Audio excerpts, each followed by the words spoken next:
Bom, e nesse espaço está aqui o Giovanni D'Agostinho. Giovanni, prazer em tê-lo aqui novamente no programa. Parabéns aí. Eu tenho recebido muitas manifestações das pessoas que nos encontram na rua, nos supermercados e tal, e também no e-mail o pessoal tem me mandado muito material sobre o programa, sobre aspectos que tocam as pessoas, enfim, e o Conversando sobre Contabilidade tem servido muito para estudantes de contabilidade. Pessoal, lá no meu prédio mesmo tem 2 estudantes que gostam muito do espaço, que, de certa maneira, esclarece coisas que, às vezes, na faculdade, né, é difícil o camarada ter, né, essa possibilidade de esclarecimento. Bom, hoje nós vamos falar sobre a burocracia tributária e o que isso interfere, por exemplo, no desenvolvimento e no crescimento econômico do país.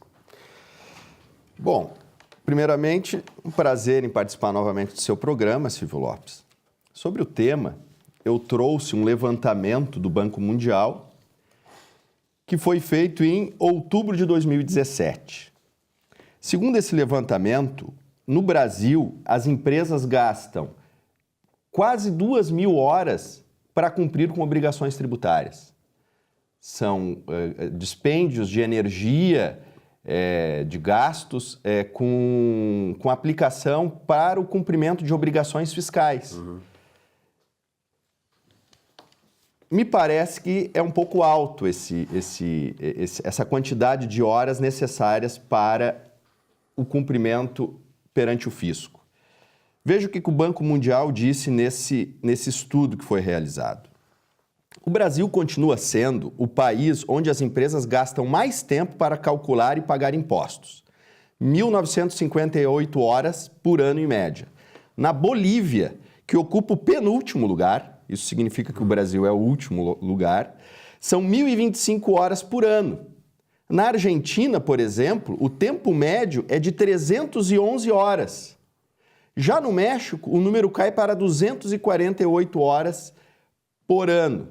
Veja a diferença entre o Brasil e a nossa vizinha Argentina.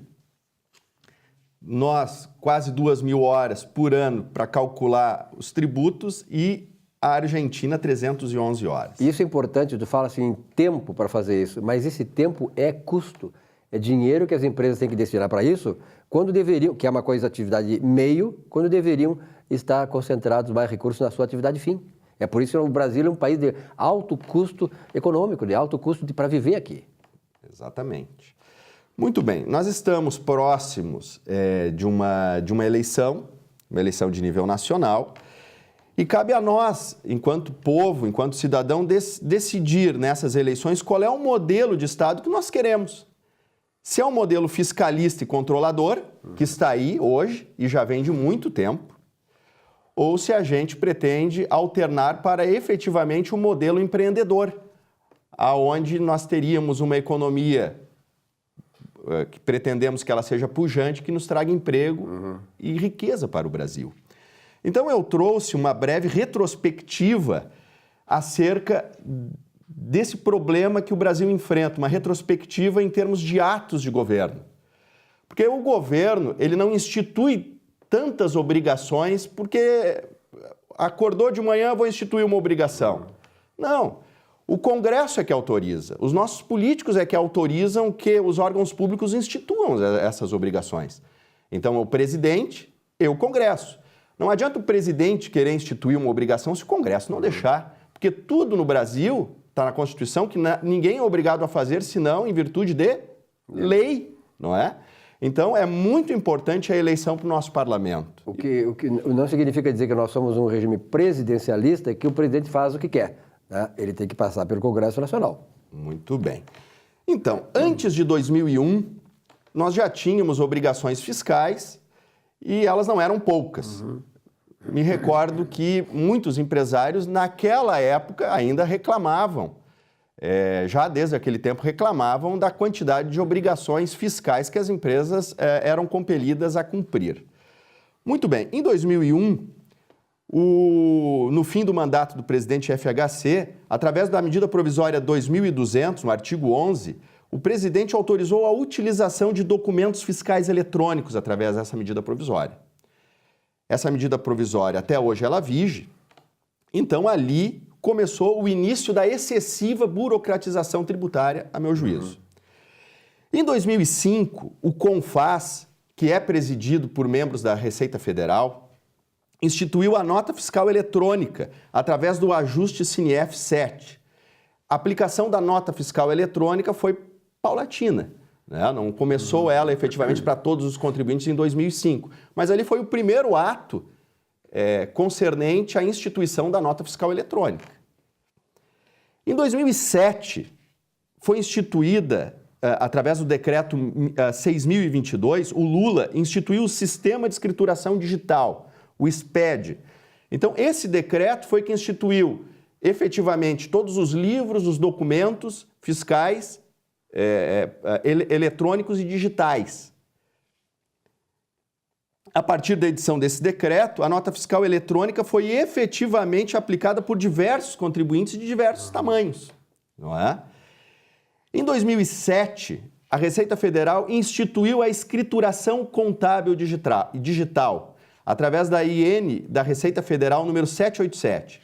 Com isso, as empresas passaram a entregar para a Receita Federal a contabilidade. Porque antes as empresas escrituravam, faziam a impressão dos livros, encadernavam e autenticavam na junta comercial. Então, a partir da Instrução Normativa número 787, foi instituída a escrituração contábil digital, a ECD. Dando sequência à criação de várias obrigações acessórias, em 2009 foi instituída a escrituração fiscal digital do ICMS e do IPI, através do ajuste SINIEF número 2. Essa escrituração fiscal digital, ela é de sobremaneira complexa. Por quê? Porque todas as operações de entradas e saídas de mercadorias, elas têm que ser escrituradas num aplicativo, e nesse aplicativo são identificadas as notas eletrônicas e as mercadorias vinculadas a esses documentos. Tudo identificado nessa obrigação. Além do registro das notas fiscais de entradas e saídas de mercadorias, ainda essa obrigação concentra o controle de estoques, não é? Concentra os livros de apurações, concentra os controles de crédito do imobilizado, tudo isso feito de forma eletrônica, o que efetivamente faz com que as empresas tenham que honrar com mais horas para o cumprimento dessas obrigações. Mas não terminou por aí, senhores. Em 2010, a Receita Federal instituiu a escrituração fiscal digital do PIS e da COFINS. Muito bem. Como é que funcionava antes? Determinado contribuinte tinha lá indício de sonegação fiscal. A Receita Federal abria um processo de fiscalização, intimava o contribuinte para apresentar os documentos e as comprovações e as memórias de cálculo. Aqui não. Com a escrituração digital do PIS e da COFINS, os contribuintes passaram a apresentar para o fisco, independentemente de qualquer indício de sonegação, toda a escrita do PIS e da COFINS. Importante ressaltar que o PIS e a COFINS ficou muito complexo em 2001 e 2002 com a edição da legislação da não cumulatividade. Deixou o PIS e a COFINS, que eram tributos relativamente simples, muito complexos com o regime da não cumulatividade. Dando sequência, em 2013, o governo editou a medida provisória 627 e o Congresso convalidou essa medida provisória através da Lei 12.973. O que fez essa medida provisória e essa lei? Passou a prever a escrituração digital da declaração do imposto de renda. Isso é muito complexo. Essa declaração é muito complexa, porque nessa declaração o contribuinte tem que vincular as contas contábeis da escrituração contábil digital com o plano de contas referencial da Receita Federal. E a partir dali, demonstrar para o fisco todas as movimentações que ensejam o cálculo do imposto de renda e da contribuição social. LALUR passou a ser eletrônico, enfim, mais horas para o cumprimento de obrigações. Em 2014, a Dilma instituiu o E-Social. Esse E-Social que agora vai passar efetivamente a ser exigido de todas as empresas. O E-Social foi instituído através do decreto 8.373. Em verdade, se nós pegarmos essa legislação, o E-Social denomina-se Sistema de Escrituração Digital das Obrigações Fiscais, Previdenciárias e Trabalhistas. Muito bem, não terminou por aí.